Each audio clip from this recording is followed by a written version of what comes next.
How you doing, guys? Chris here. Well, Ingenuity flew its 6th flight today, and although everything went according to schedule, everything didn't go quite according to plan. Ingenuity did take off properly from its initial launch point and then flew for about 54 to 56 seconds without incident. Ingenuity captured images along the way, not just to send back to NASA, but for its internal navigation system as well. And at the 54-second mark of the flight, that's when things started to go a little wrong. An image from Ingenuity's navigation camera came in out of sequence, causing the drone to drift slightly to the left. Ingenuity did manage to land safely, but it landed about 16 feet away from its intended target.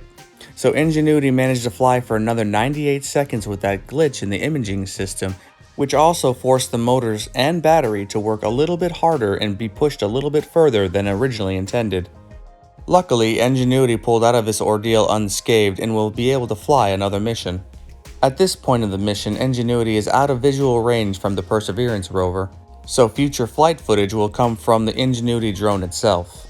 NASA engineers are hard at work developing a solution for this problem, and hopefully we'll be seeing some more flight footage from Ingenuity soon. Thanks for watching, and there'll be more updates to come. Don't forget to like and subscribe.